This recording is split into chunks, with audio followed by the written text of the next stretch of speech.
S hi guys, good morning ಎಲ್ರಿಗೂ. ಎಲ್ಲರೂ ಹೇಗಿದ್ದೀರಾ? Welcome back to my new vlog guys. ಇವತ್ತು ವ್ಲಾಗ್ ಏನಂದರೆ ಇವತ್ತು ಮೆಹಂದಿ ಹಾಕಕ್ಕೆ ಹೋಗ್ತಾ ಇದ್ದೀನಿ ಗಾಯ್ಸ್. ಇಂಡಿಯಾವ್ರದ್ದು ಫೆಸ್ಟಿವಲ್ ಇದೆಯಲ್ಲ, ತೀಜು, ಅದಕ್ಕೆ ಮೆಹಂದಿ ಹಾಕಕ್ಕೆ ಕರೆದಿದ್ದಾರೆ. ಹೋಗ್ತಾ ಇದ್ದೀನಿ ಅಪಾರ್ಟ್ಮೆಂಟ್ಗೆ. ಎಸ್, ಇವತ್ತಿನ ವ್ಲಾಗ್ ಹೇಗಿದೆ ಅಂತ, ಇವತ್ತು ಡೇ ಹೇಗಿರುತ್ತೆ ಅಂತ ಫುಲ್ ಡೇ ಶೂಟ್ ಮಾಡ್ತೀನಿ. ವಿಡಿಯೋ ಮಾಡೋಕ್ಕಾದ್ರೆ ಮಾಡ್ತೀನಿ ಗಾಯ್ಸ್, ಇಲ್ದಿರ ಆಗಲ್ಲ. ಎಸ್, ಈ ವಿಡಿಯೋ ಇನ್ನು ಲೇಟಾಗಿ ಅಪ್ಲೋಡ್ ಆಗ್ಬೋದು, ಸ್ವಲ್ಪ ಬ್ಯುಸಿ ಇದೆ. ಎಷ್ಟೊತ್ತಾಗುತ್ತೋ ಏನೋ ಗೊತ್ತಿಲ್ಲ ಗಾಯ್ಸ್. ಇವತ್ತು ದಿನ ಮೆಹಂದಿ ಹಾಕಕ್ಕೆ ಹೊರಟಿದ್ದೀನಿ.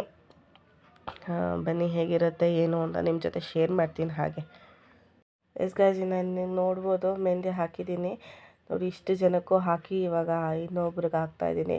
ಏನಿಲ್ಲ ಅಂದರೂ ಒಂದು 10 ಮೆಂಬರ್ಸ್ಗೆ ಹಾಕ್ತೆ ಗಾಯ್ಸ್. ನಾನು ಅವತ್ತು ಈವ್ನಿಂಗ್ ಎಷ್ಟಾಯಿತು ಅಂದರೆ, ನಾನು ಹೋಗಿದ್ದು ಈವ್ನಿಂಗ್ 5 o'clockಗೆ. ನಾನು ಎದ್ದಿದ್ದು ಎಷ್ಟು ಗಂಟೆಗೆ ಗೊತ್ತಾ? 1 o'clockಗೆ ಎದ್ದೆ ಗಾಯ್ಸ್. ಕೈಗೆ ಕಾಲಿಗೆ ಎಲ್ಲರಿಗೂ ಮೆಹಂದಿ ಹಾಕೋಷ್ಟರಲ್ಲಿ ಅದು ಯಾರೂ ಇರಲಿಲ್ಲ ನನ್ನ ಜೊತೆ ಸಪೋರ್ಟ್ಗೆ. ನಾನು ಒಬ್ಬಳೇ ಹಾಕಿರೋ ರೀಸನ್ಗೆ ಅಷ್ಟು ಟೈಮ್ ಹಿಡಿಯುತ್ತೆ. ನಾನು ಸ್ವಲ್ಪ ನಿಧಾನನೇ, ನಂಗೆ ಸ್ವಲ್ಪ ಪರ್ಫೆಕ್ಷನ್ ಬರಬೇಕು ಡಿಸೈನ್ಸಲ್ಲಿ, ಅದಕ್ಕೆ ಸ್ವಲ್ಪ ನಿಧಾನಕ್ಕೆ ಹಾಕ್ತೀನಿ ನೋಡಿ ಗಾಯ್ಸ್. ಇವ್ರಿಗೆಲ್ಲ ಇಷ್ಟು ಜನಕ್ಕೂ ಮೆಹಂದಿ ಹಾಕಿದ್ದೀನಿ. ಪ್ಲಸ್ ಇನ್ನೂ ಸ್ವಲ್ಪ ಇದರ ಇದ್ದರೂ ಹಾಕಿರೋರು, ಅವ್ರದ್ದು ಮಿಸ್ ಆಗಿದೆ. ನಾನು ವೀಡಿಯೋ ಮಾಡ್ಕೊಳ್ಳೋಕ್ಕೆ ಆಗಿಲ್ಲ ಗಾಯ್ಸ್. ಇದು ಅವ್ರು ಮಾಡಿಕೊಂಡು ಅವ್ರು ರೀಲ್ ಮಾಡಿಕೊಂಡು ಇರೋ ವೀಡಿಯೋನ ಹಾಗೆ ಅಪ್ಲೋಡ್ ಮಾಡ್ತಾಯಿದ್ದೀನಿ.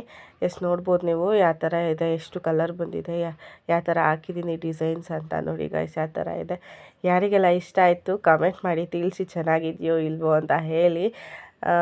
ನೋಡಿ ಈ ಥರ ಇದೆ ಮೆಹಂದಿ. ಇದು ಆ್ಯಕ್ಚುಲಿ ಕಸ್ಟಮರ್ ಅವರು, ಪಾಪ ಅವರು ರೀಲ್ ಮಾಡ್ಕೊಂಡಿದ್ರು, ಅದೇ ವೀಡಿಯೋನ ತೆಗೆದು ಹಾಕಿದ್ದೀನಿ ನೋಡಿ.